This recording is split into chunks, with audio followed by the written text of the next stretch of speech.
Magandang gabi kaagapay. Ito po ang programang God is Able. Napapakinggan po kami sa FEBC Radio TV at napapanood sa Facebook Live. Ang God is Able ay miyembro ng kapisanan ng broadcaster ng Pilipinas at maaari niyo po kami i-message sa smart number 0999-2235675 and globe number 0916-2966620. At maaari din po kayong tumawag sa aming landline na 865-43322 local 401 at ito po ang inyong lingkod na si Peggy Lotho. At ako naman po si Malu Tiongson Ortiz. Bukod yan, kami po ay napapanood din sa YouTube channel ng 702 DZAS FEBC Radio TV at sa ating partner television channel 185 sa GCTV tuwing alas 9 hanggang alas 10 ng umaga. Magandang umaga, hapon, gabi kung saan man kayo nakikinig. Peggy, hello, how are you?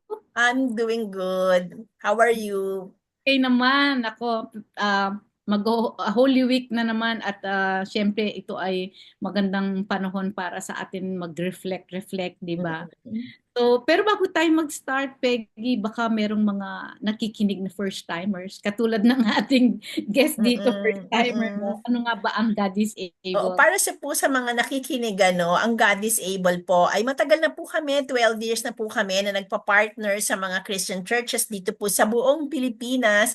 Kasi po ang aming pong programa, ito po, isa doon ay yung advocacy ng para sa mga PWD, PADs, people affected by disability at people with disability na nagpa-partner po kami sa mga churches upang mamigay ng gift of mobility sa ito po ay ang wheelchair, cane, mga walkers, yun po. Pero sana po ay sa susunod makabigay din kami ng mga hearing aid. Sana po, God willing.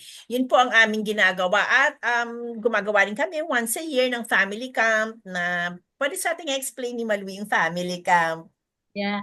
Oh, excited ako dyan sa family camp. In fact, iniimbita ko na nga yung ating guest na mag-join sa atin, no? Kasi ito yung time of respite para sa mga magulang kasi alam natin na ang hirap mag-alaga ng may anak na may disability, no? So, Mhm. syempre, exhausting siya, lalo na kung wala tayong mga caregivers, no? Pero dito sa family camp na ang mga anak natin nakaka-experience sila na magkaroon sila ng mga buddies, tapos ang mga magulang meron silang separate activity, no? Meron tayong yung mga talks na para maintindihan nila kung ano nga ba, bakit nga ba sila nakakaranas ng mga ganyang klaseng suffering in raising people with special needs, no? But sige, introduce ko na yung ating speaker today. Alam niyo po, dito sa dito sa CCF where kung saan kami nag-church, meron po kaming ministry that's called Unique Special Needs Ministry. Dito namin binabahagi sa mga members yung kung ano yung nagsisharean kami, kung ano nga ba ang mga pinagdadaanan namin as parents, as family affected by disability. And may mga activities din, no? May mga talks, may mga Bible studies. Yung isa sa aming admin, nag-text sa akin, sabi niya, mayroong new parent na nagkaanak ng Down syndrome. Pwede niyo bang i-counsel? So syempre, of course, no, kasi very close to my heart ang Down syndrome dahil ako isang ina rin. So I know exactly what they are going through. So yan, na-meet ko si Jay and Thea Tanggilan from CCF also. And so blessed na nakausap ko rin sila. And I'm sure ito first time tayo makaka-interview ng mga new parents kasi 16 days pa lang ang kanilang baby. And nakakatuwa lang na ang bilis nilang pumayag magpa-interview kasi gusto rin nila i-share ano yung journey nila ngayon. Yung 16 days na yun, kung ano yung nasa isip nila, ano ba ang pinagdadaanan ng isang magulang na kakaalam pa lang na meron silang child with special needs, with Down syndrome. So, welcome Jay and Thea Tanggilan sa ating programa. Hi. So, baka gusto niyo munang bumati sa ating Thank you mga po. nakikinig at meron kayong gustong batiin. Maraming salamat po, Ma'am Lu and Ma'am Peggy for inviting us here. So we're blessed to be with you all. Maraming salamat po. Opo. Hello din po sa aming mga kapamilya, Yeah. aming mga kaibigan na nagsusubaybay. Hello po Hello sa po. lahat po ng magulang Mm. and mga listeners po natin. Magandang umaga. Mm. So mga bata pa silang mga parents, no? And tell us more about yourself. Ano ba ang ano po ba ang inyong mga ginagawa? Yeah. I'm an employee po sa isang private company. And then my wife here is a full-time mom. Full-time man po ako and homeschooler.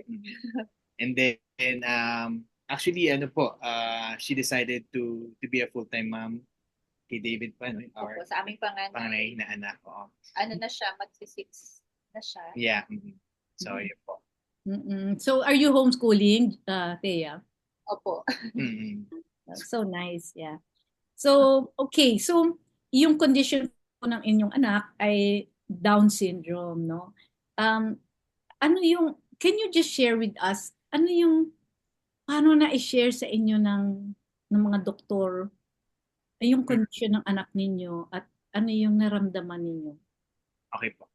Actually, during that time po, it was March 23 morning, and then Thea is in the operation room po that time. While I'm waiting, before I answer the question, while I'm waiting, I opened my cell phone and then I received a devotional message in my email, and then it's in Mark 5 actually. It's Mark 5 verses 22, 24, and 41 to 42. It says there na then one of the synagogue leaders named Jairus came, and when we saw Jesus, he fell at his at his feet. He pleaded earnestly with him, "My little daughter is dying. Please come and put your hands on her so that she will be healed and live."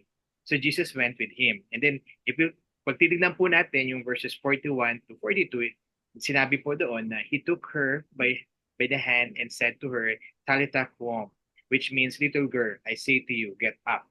Immediately, which is in verse 42, the girl stood up and began to walk around. She was 12 years old and they were completely astonished. So I was struck with nung devotion ko and receipt ko that specific day. And specifically, yung asawa ko po ay nanganak sa loob ng operating room, and I know that it's a girl. So I asked the Lord, so Lord, what is the meaning of this? So I really prayed hard, and technically I don't know what will happen. And then few minutes later po, may tinawag po ako ng nurse, and then nakakausap ko po ako ng mga doctors. And then nung pumasok po ako sa NICU, and then I saw my daughter with an oxygen. So then they said that my daughter, meron daw po siyang Down syndrome. And they discussed to me what are the parang evident na for like yung ears folded, nipples lifted down, and then palms as creased po. So yun po yung mga sinabi sa akin that time. Sa akin naman po iba yung storya. Kasi habang nasa operating room ako, po kasi ako cesarean delivery. Scheduled cesarean. Plus, meron nakastrap ako doon sa operating table. Habang tinatahi nila ako pabalik, narinig ko na doon sa pedia na kinausap niya yung OB ko. I don't know kung alam nila na conscious pa ako. Pero narinig ko, parang may down, sabi ng pedia. And then, they were, sinusubukan pa nilang mag-whisper, no? Pero narinig ko eh. Tapos yung anesthesiologist na nakabantay sa likod ko, kinakalma niya ako kasi siguro yung breathing ko, napansin niya na. So, nakakagulat lang kasi noong mga check-up namin, hindi naman po nasilip na gano'n, na meron condition si baby. So, tinry ko na maging kalmado kasi mahirap mag-hyperventilate habang tinatahi. So, doon ko po nalaman yung tungkol kay baby. And then later on po, tapos na ako, nasa recovery room na ako. Saka na ako kinausap ng OB na meron na pong findings ang baby. Sinabi niya yung mata, yung sa kamay, yun po yung nabanggit sa akin. Yeah. Bago niya nalaman ko. nalaman ko. Ano yung particular po na sinabi na ano yung features talaga? Kasi 'di ba parang kailangan ma-describe ng mabuti, magkaroon siya talaga na. So ano talaga yung sinabi sa inyo ng doctor regarding sa mata niya, sa mga kamay niya? So yun po, yung sa akin po, yung ears daw po niya is naka-fold, unlike ng normal na nakatayo po. Tapos yung pinakita sa akin yung nipples niya, parang naka-lift. Parang in a normal daw, in a normal baby, dapat daw hindi siya naka-lift. And then yung sa palm na rin, may crease din siya. Something like Straight yan, na straight line. na line. So yun yung mga diniscuss sa Yung akin. eyes din, napansin niya na slanted. Slanted, something like parang chinita na, something like that. May sa paa din, may pinoint out na. Yeah, About parang, the finger, that may nakahiwalay na gano'n. Yeah. May space. yeah, may space. It was pointed out. Yeah. Alam nyo, pag pinapakinggan ko kayo, naalala ko yung time na na binanggit din sa akin yung signs nung sa daughter ko, no? Kasi sa Down syndrome, totoo nga yung paa nila, no? Yung pinaka big toe nila nakahiwalay dun sa 4. Tapos yun nga, they have slanted eyes, round faces, wide neck pa nga eh. Ewan ko kung napapansin nyo, Jay and Thea, mas malapad yung neck nila. Deformed ears, exactly the same, folded sila. Low nasal bridge, di ba? Slanted eyes. So, yun nga talaga ang features, hindi kagaya sa ibang condition. They're born ng parang normal features. So, ang hirap, hindi mo talaga alam like autism. Pero with Down syndrome, it's very obvious na once they see kaagad, alam mo na kaagad because the features is so evident, no? Pero sometimes, di ba, in denial tayo. And, Jay and Thea, did you go through that, yung parang, hindi naman siguro, meron pa rin bang hope? Ano yung pumapasok sa isip niyo ng time na yun? Well, yung sa akin po, first time that I heard, yung narinig ko po yung news na yun is,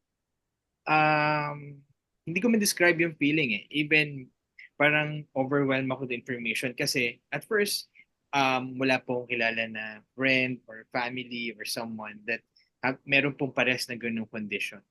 So, I really don't know how to express my feeling with that.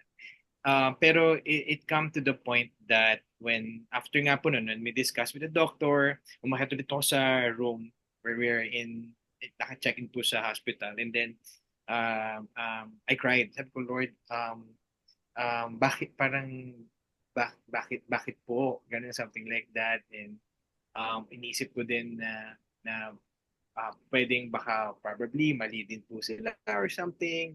May mga ganun pa ako. And then yun, I think dumating din po sa point na gano'n na parang wala naman. Tapos inisip ko rin, wala naman sa family naming may gano'n or something. Like sa family nila, I think, and nakita ko naman din na sabi ko, mukhang wala rin naman sa family nila. So may mga ganung point of view rin po akong naramdaman. Sa akin naman po,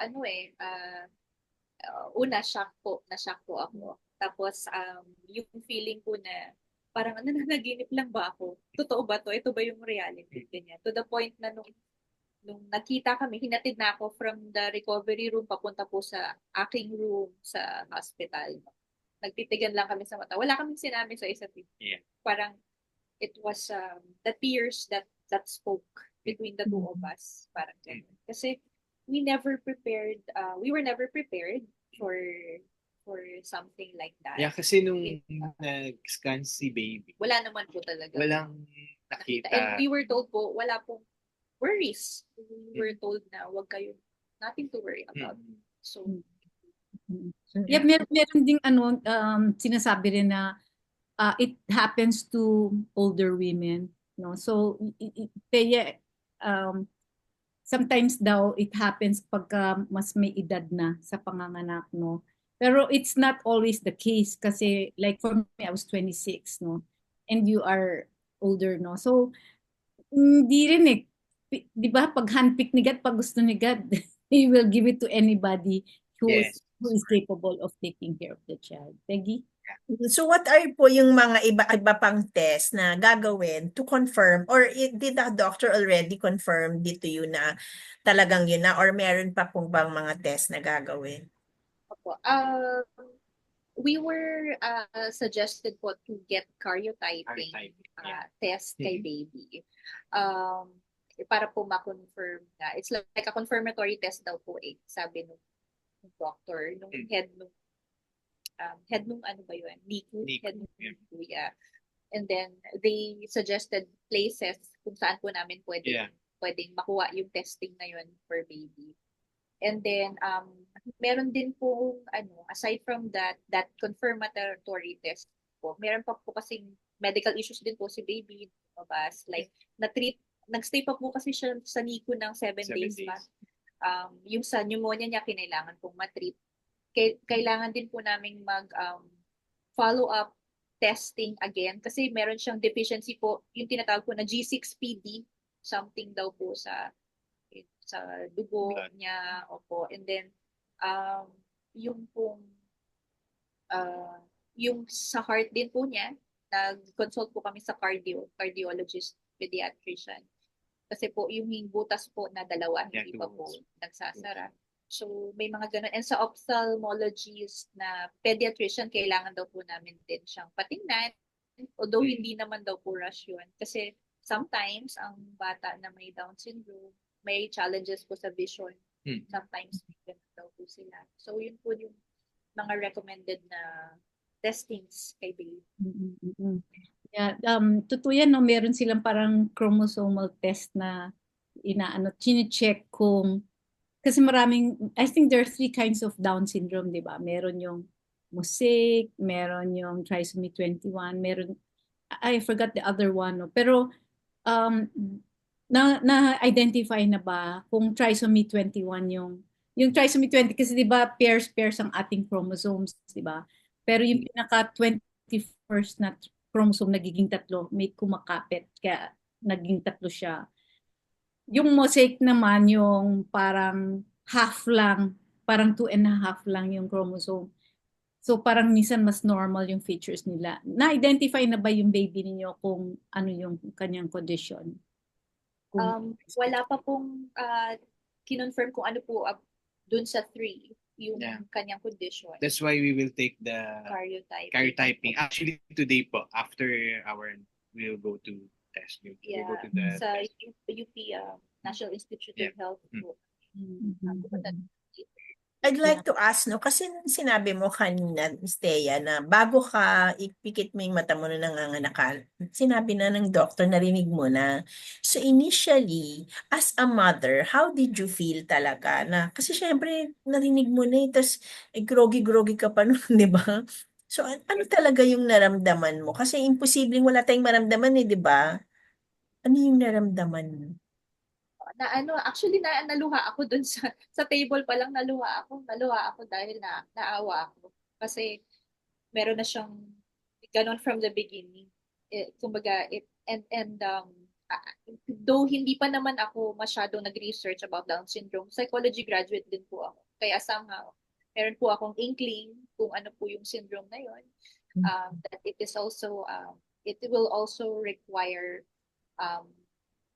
a lot than the normal raising of a child. It will really require, if not a lot, everything nga po eh. Which is just what Jesus also gave, the sacrificial love. So yun, naluha ako kasi syempre naawa din ako I'm a mom for the second time.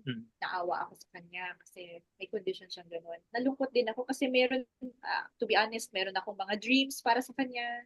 May mga dreams ako na bilang homeschooling mother, halimbawa, nakaplano na yung curriculum namin.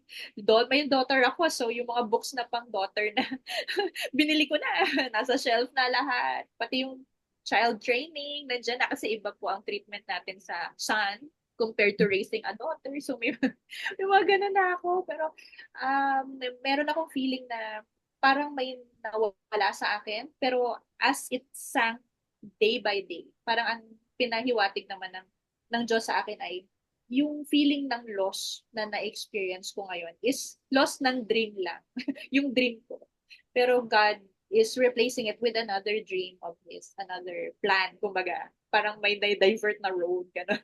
Parang ganun yung ano ko. Pero that was my initial feeling, naluha ako doon pala. Kaya yung anesthesiologist, okay ka lang ba? Kinakausap niya ako. Lalaki pa naman yun.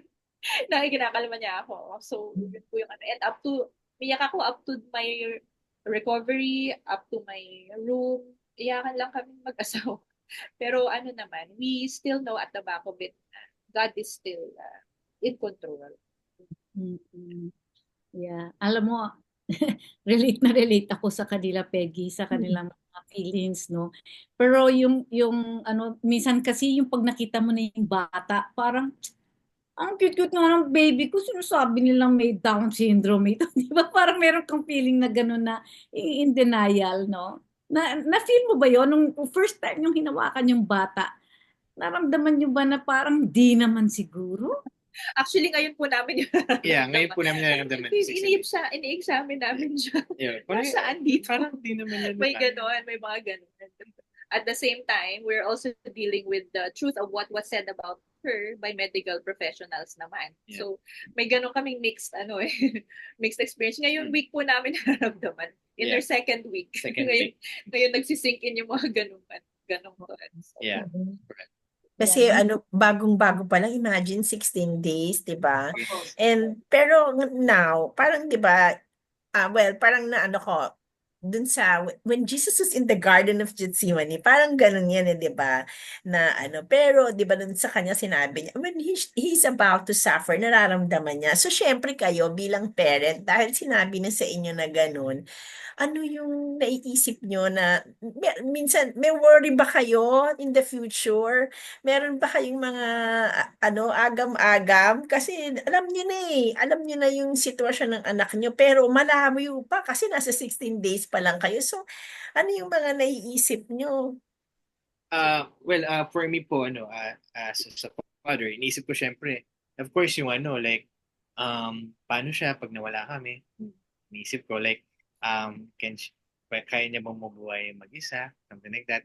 Sino mag-aalaga sa kanya kung be fast na, mauna kami sa kanya? So, yun yung mga worries na iniisip ko din, like, if someone will take care of her, ganun po. May mga ganun, may mag-aalaga po ba sa kanya kung mawala?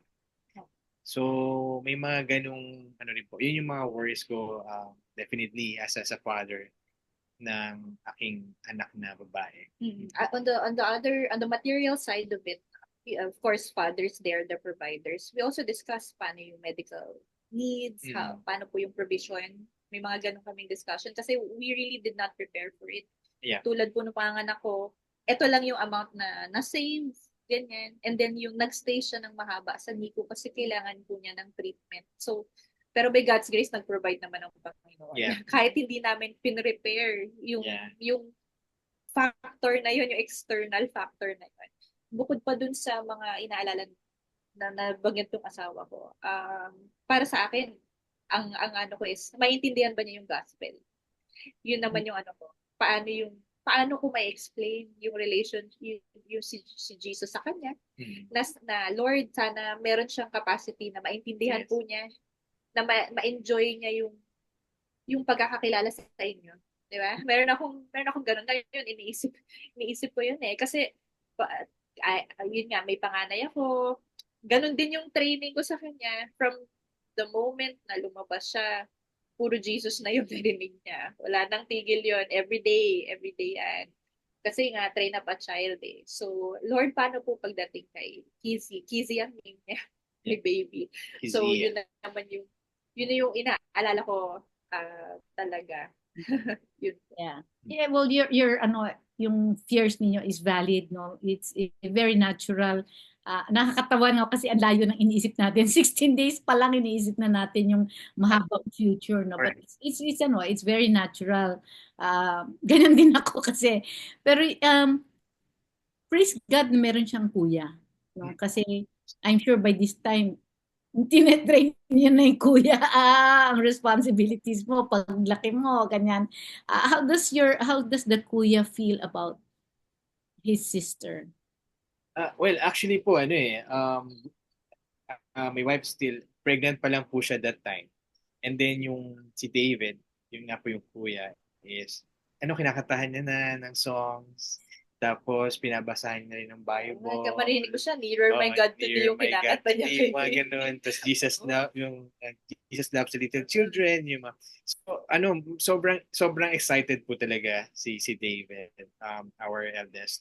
And then, actually, nung nag-extend nga si baby sa NICU, there are moments that pwede namin siyang bisitahin, pero outside lang kami. And then when the nurse is lifting up the curtain para makita namin yung baby from outside, he's really happy.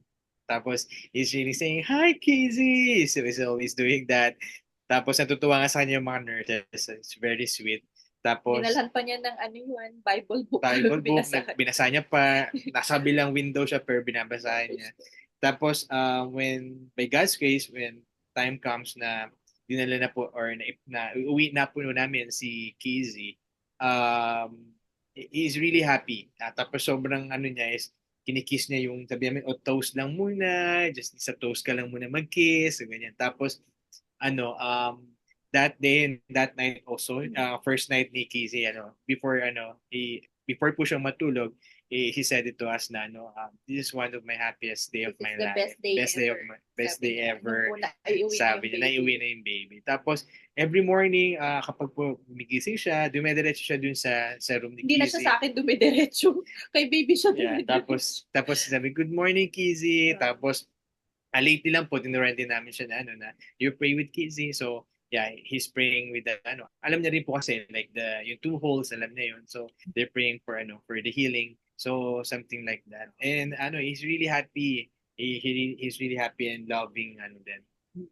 Kasi David po kasi, he expectantly waited for her. Before Kizzy kasi may miscarriage po Yes. na nangyari. And then, he really waited for that baby to come. Kaya lang po, hindi po nag-push through. He had to get over it po yung loss ng sibling. Kaya nitong dumating na si Kizzy, so grabe po yung saya niya. Nung naiuwi na siya, una niyang ginawa, binasahan niya agad ng Bible story. Pinakilala niya agad yung most favorite person niya, which is si Lord.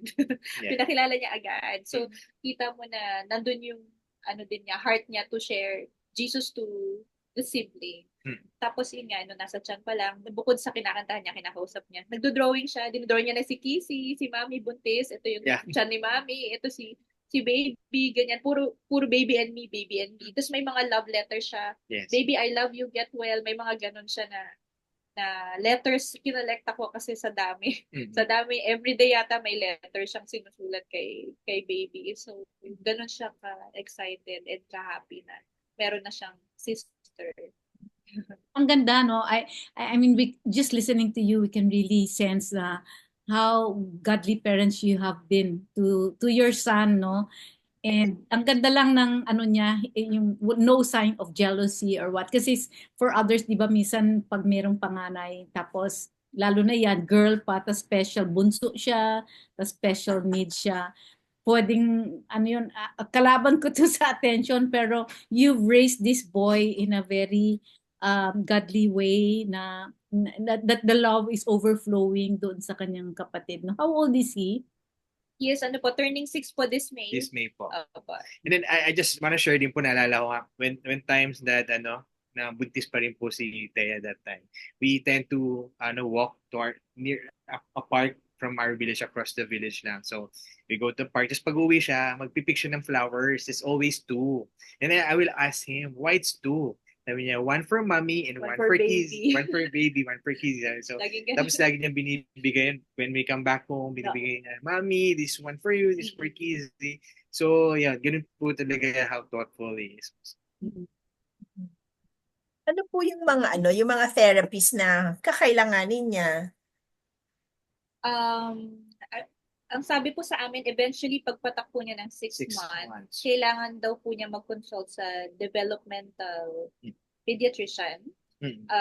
We found out po na onti lang ang mga developmental pediatrician sa Pilipinas. Kaya sinabihan kami as early as now, magpalista na kayo para in time na kailangan nyo ng kausap regarding that, ma-accommodate na kayo kasi ang haba daw po ng pila and the time of waiting is napakatagal daw po. Yun daw po, low muscle tone daw po kasi ang Down syndrome, ang children with Down syndrome.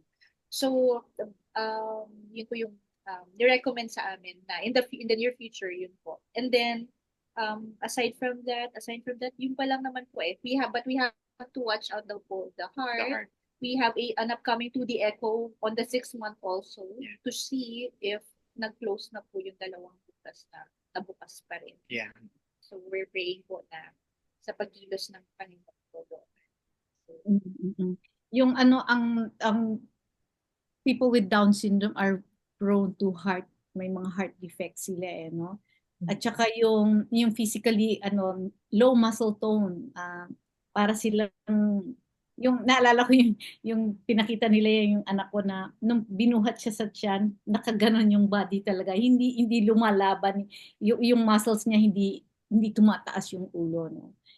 So yung I remember also na they can even go through yung as early as 6 months pwede na silang yung tawag dito yung parang meron na sila kasi like with my daughter pinasok ko na siya sa it's a school pero meron na siyang early intervention program that they can go through na kasama na rin dun yung parang may physical therapy na rin tapos occupational therapy parang inano na siya as early as 6 months no so that could be also good for your child. Hindi po yung sinabi sa amin, early intervention daw po para po mas... Pero you know what? I remember kanina sinabi po ni Jay na sinabi mo about bago ipanganak yung bata is you were able to encounter a passage yung sa Talita Kumi. Di, parang as if parang ngayon lang sa akin that as if God is telling you not to worry kasi she'll have a life. No, Yeah. kasi di ba remember yung ending ng Talita Kumi is get up. Yes. So, yung bata, she will be well. And I remember also na for the dreams of si Mami, kasi parang nag-aano ka ng dreams, I remember the John 9:3, no, Malu, yung sinabi ni God na that my power will be displayed in them.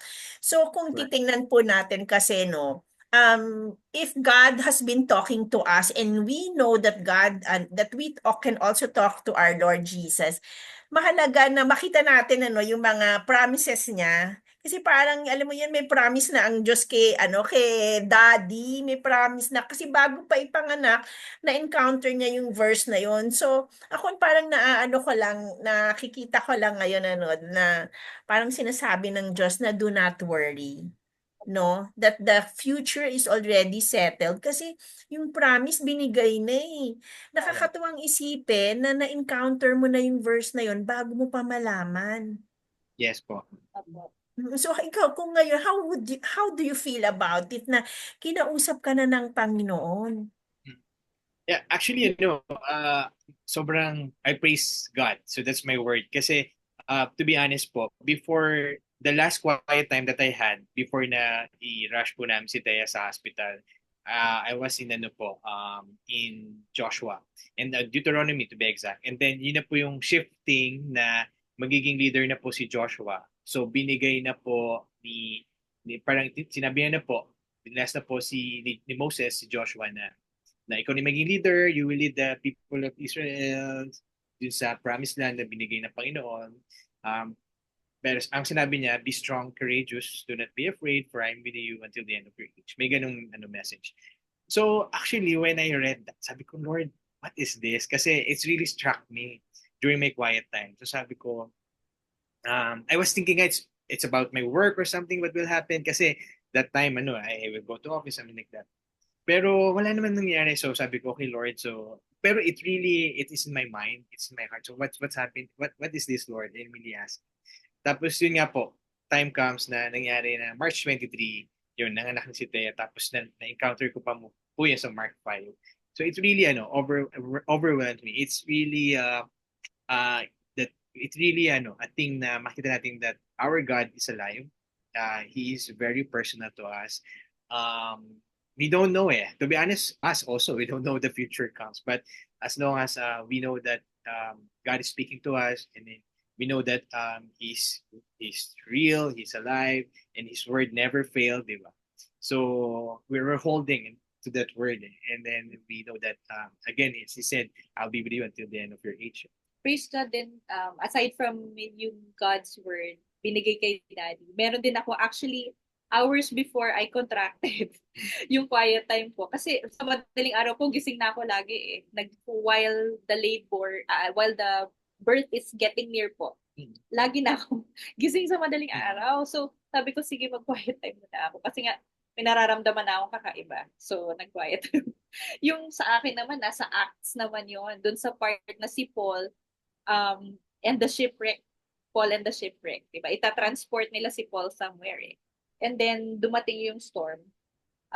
Sabi, ang binigay na word kay Paul is, there will be no loss of life. Though mangyayari na masishipwreck nga kayo, there will be no loss of life. Sinabi niya na yun sa mga tao. Sinabi niya na huwag kayong mag-alala, ganyan. And as they were unloading the things, yung iba gustong tumakas, gustong mag-escape. Ang sabi ni nung binigyan na naman ng message si Paul from above. And sinabi niya sa mga tao, pag may isang tatalon dito, doon mangyayari yung catastrophe. So everyone should stay in the boat. Everyone should be on board. Parang gano'n. So yun yung quiet time ko. Na-realize ko na lang pag looking back no, nung kapanganak ako, when everything nag-settle down ng emotions and everything, doon ko na-realize na, and sinabi ko rin sa asawa ko na everyone should be on board. Kasi there's always an emotion na you want to bail out, na gusto mong kumawala dito sa sitwasyon na to, pero inassure na tayo ni God na wala namang loss of na mangyayari. Loss of life nga, sabi niya, di ba? Walang loss of life na mangyayari, basta on board kayo lahat. So as a family, we are on board kasi nga our captain, sinabi niya, there will be no loss of life, ganyan. Yeah. And one thing also, nung binabasa ko yung, kasi nga po, nag-homeschool po ako, Charlotte Mason yung isa sa mga binabasa kong books eh. So nabanggit po doon ang roles ng parents. Yung mga do not, tatlo yun na nabanggit author. Ang sabi, do not hinder the children. Kasi sabi nga sa Bible, di ba? Let the children come to me. Do not hinder them. So, kailangan turuan sila about Jesus. Spiritual truths, di ba? Number 2, do not, do not let them stumble. Kasi nga, whoever, kung sino po ikaw ang dahilan ng pagka-stumble ng mga bata, dahil hindi mo sila kinorek, mas mabuti pang talian ka ng millstone at ihulog ka sa dagat. May ganun. And number 3, ito yung nag-struck sa akin yung number 3. Do not despise the children. Society easily places a stigma against people with disabilities. Yeah. So doon yung do not despise the children. May times na, in my flesh, nararamdaman ko bakit ganito. Diba? Pero ang response na in-urge sa akin ni God, i-overflow mo yung love ko. Kasi love kita. So may ability ka to love your child. And not only that, ni-remind din niya ako na kung mahal mo ang anak mo, lalo na ako, mahal na mahal ko yan. So, yun yung, buti na lang, meron tayong alive na Panginoon. Alive siya. And kita mo, day by day, nakikita namin yun. Until now, hindi siya nawawala. Well, praise God, no? Yung just listening to you, makita natin yung blessing of having that relationship with the Lord. Hindi talaga natin kakayanan on our own. And ang napakaganda because you're well-grounded with the Lord, with the Word of God. And buhay na buhay ang Panginoon sa life ninyo. And parang in every Bible verse that you read, you see the connection, you see how God has been directing you. Nakaka-bless pakinggan kayong mag-asawa. And bago malapit na naman tayo mag-end, pero ang tanong ko sa inyo, anong tingin nyo, bakit kayo ang pinili ng Panginoon magkaanak ng katulad ni Chrissy, no? Opo. Kung bakit po kami, well actually, to be honest, I don't know kung bakit po kami. But one thing for sure, I know that God prepared us for such time like this. Yeah, such a time like this. So, God, I think God really prepared for us. We don't know what and how to do, kung paano siya mag-execute, paano siya mag-unfold. But we know that God chooses us because we are His children, and um, it says in Romans, diba, all work together for our own good. So what's happening right now is for our own good, for the good of Kizzy, for the good of everyone surround inside or outside our circles.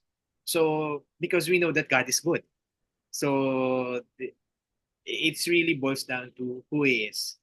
Again, I don't know yet what God's plans for us, but what I know is anak niya kami, and mahal niya kami. At kaya ito ginagawa ay may tuturo siya sa amin, may tuturo rin siya sa bawat isa sa aming pamilya, inside and outside the church. Sa experience namin mag-asawa, no, hindi kami pinagsasabay. Pag down yung isa, dapat up yung isa. And vice versa. Very rare na nagsasabay. And kung nagsabay man kami, may sasalok. Nangyari na naman yan. Nung unang mga moments, ako yung down. And yung asawa ko yung nanatiling strong, ganyan. All throughout, hanggang ma-discharge ako sa hospital. Pero dumating yung time na siguro 5 days after everything happened na kinausap ako ng asawa ko. Very honest naman siya. And syempre, naluha siya. Kasi ngayon pa lang daw nag-sink in sa kanya, sabi ko. Pero prior to that, hindi ko lang sinasabi sa kanya, dinil na ng Panginoon sa heart ko yung matter. So, ang sabi ko sa kanya, alam mo kung bakit tayo. Kasi binigyan tayo ni Lord ng capacity na magmahal ng ganito. And makakabuti para sa atin, makakabuti para kay Kizzy, na tayo yung family. So, yun naman. Yun yung sinabi ko sa kanya. Okay. So nice para po sa mga nakikinig sa atin narinig niyo po ang journey ng 16 days pa lang po ito so siguro mga years from now mai-interview ulit natin sila dahil syempre para makinig tayo ulit dun sa journey ng bago pero I'm sure because the Lord has already promised them, napakaganda po. Ito po yung example na kapag meron tayong relasyon sa ating Panginoong Diyos, napakaganda ng pagtanggap at napakaganda nung alam mo na pag merong promise sa yung Diyos, eto na, hindi na ako, you can always go back to that Alam natin magsiset in ng pagiging human being, the flesh, di ba? Alam naman natin na hindi tayo okay. Some will not be okay. Most of the days will not be okay. But then the promises of the Lord stand. Hindi po ito mababago. At ang pagbabago ay sa Diyos lamang manggagaling. Tayo, mag-aantay tayo at we will do that in prayer. And pagdasal po natin ang pamilyang ito at yung mga iba pang pamilya na may suffering din po na kagaya ng mga kalungkutan o may PWD in the family. Let us pray. Oh God, we thank you for this family. We thank you, oh Lord God, for the words that have been released to them, Lord, oh God.